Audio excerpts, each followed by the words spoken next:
This question is just ever present in our election campaigns. I'm not sure it's quite so prominent elsewhere. And maybe this time round it might prove a bit less powerful as issues like climate change and even, amazingly, foreign policy are supposedly wielding quite some influence. But there's a sense that the hip pocket nerve can never be overlooked as an emotional tool when people are standing there quietly in their own ballot box, maybe implicitly factoring in both those low unemployment rates and those looming interest rate rises. Inevitably, comparisons are made between the parties. Well, Saul Eslake, an economist well known to our own listeners, has been doing just that to really compare and contrast apple and apple, as it were, in a recent work published on the Pearls and Irritations website headlined, "Which Party is the Better Economic Manager? Neither." Well, he joined me late yesterday in the studio to tell me more. Thank you for having me, Geraldine. It's nice to be with you. Look, is it via jobs or labour productivity or capital investment or inflation or the tax-take ratio from national revenue? I mean, how do we judge this question appropriately? It is a difficult question to judge fairly. On some measures of economic performance, the coalition has historically done better than Labor. On others, Labor has done better than the coalition. The point that I make is, first, that, as they say in the fine print in the product disclosure statements that come with investment products, past performance is no guarantee of future returns. And I would say that just because one party or the other had on average over the past 30 or 50 years done better on some economic indicator than the other party is no guarantee that they will continue to do better on that or other economic indicators than the alternative.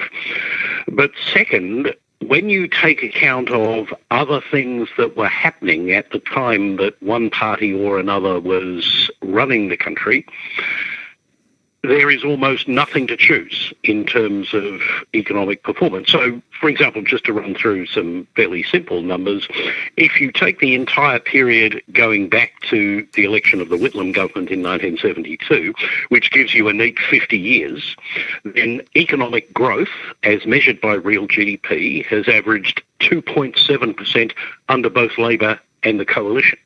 If you abstract from differences in population growth and look at what economists call per capita real GDP growth, then the coalition's done slightly better, with per capita growth averaging 1.5 under them, compared with 1.1% per annum under Labor. On the other hand, if you look at employment growth as a measure of economic performance, then employment has grown slightly faster under Labor governments over the last 50 years, 1.6% per annum as opposed to 1.4% under the coalition. Where the coalition could claim to have better outcomes is with regard to inflation. Inflation has averaged 3.7% per annum under coalition governments over the last 50 years, which is 2.1 percentage points less than the 5.8% average for inflation under Labor governments. And partly for that reason, interest rates have, as John Howard often used to say, been lower under coalition governments than under Labor governments over the last 50 years. The cash rate, that's the Reserve Bank's cash rate, has averaged just under 5.9% under coalition governments and 7.4% under Labor governments.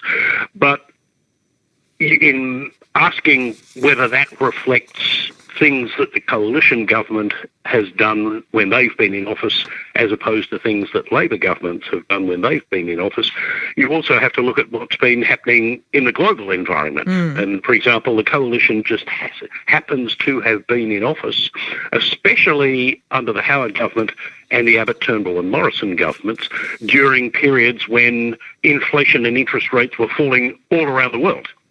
By contrast, the Rudd-Gillard government happened to be in office during the global financial crisis, when almost every economy experienced a recession, and Australia was actually one of the very few in the developed world which didn't.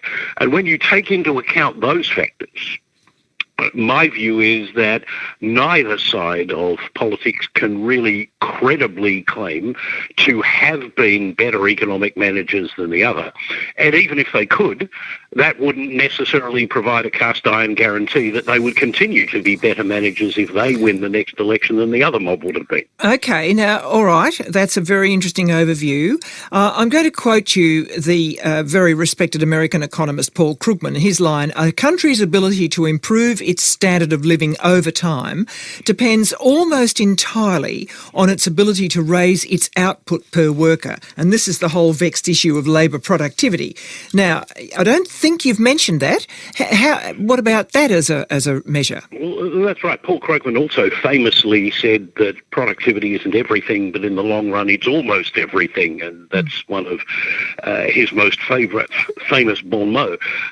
When you look at productivity, you can only do that over a shorter period. You can't go back to 1972 and to include the Whitlam and Fraser governments. But if we go back to the early 1980s, that is to the period beginning with the Hawke government, labour productivity growth has averaged 1.5% under the 2 or 3 Labour governments we've had, Hawke, Keating and Rudd-Gillard. And under coalition governments, that is the Howard government and the Abbott, Turnbull, Morrison governments, labour productivity growth has risen by 1.4% per annum on average. So a very marginal result favouring Labour over the coalition, but frankly, you wouldn't put much store by 0.1 of a percentage point per annum difference over a period that's getting on for 40 years. Seeing we're talking about inflation, I'm speaking to you in the week that amazing, I think, 9.1% inflation figure in the UK was released, which was, I think, a bit of a shock. Do you think that Australia is going to suffer that sort of thing? I know Philip Lowe, the head of the Reserve, thinks it won't be as bad in the Asian region where we do, most of our trade. What do you think? No, I don't think inflation will rise to as high as it already has in the UK. In fact, the Bank of England has forecast that British inflation will peak at somewhere close to 10% later this year, whereas our Reserve Bank is saying it expects our headline inflation rate to peak at about 6%.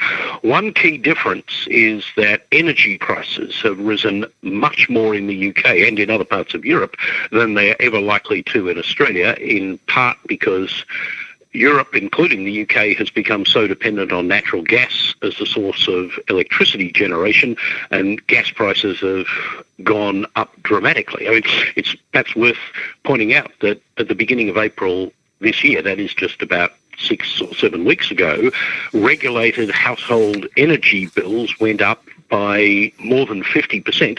That's an increase of around £700 per household, or about $1,400.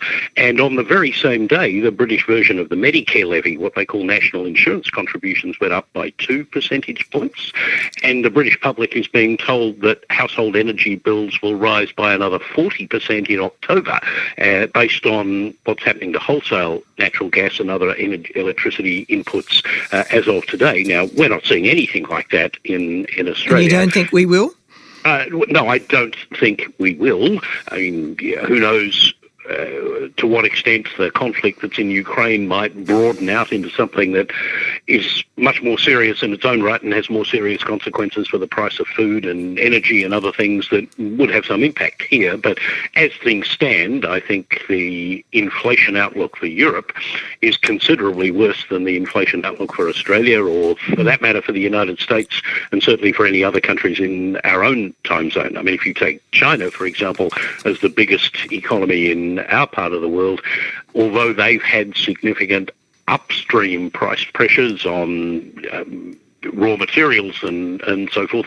In fact, the most recent reading on inflation in China was about 2%, and what they call core inflation, abstracting from movements in food and household energy prices, it was just 0.9%. Other Asian economies have seen inflation move up, for example, in Korea, where the Bank of Korea has raised interest rates 4 times since the middle of last year. Hong Kong and Taiwan have raised their interest rates, in part because inflation has been going up. And just last week, the Malaysian central bank became the first central bank in Southeast Asia to lift rates, and they won't be the last one. All right then. Thank you very much indeed, Saul Eslake, for that lovely set of comparisons. Thank you very much for having me on the program again, Geraldine. It's been a pleasure. And Saul Eslake's piece about whom is the better economic manager, neither, is in the Pearls and Irritations website, and that was published on April the 21st. So you might like to have a look at that.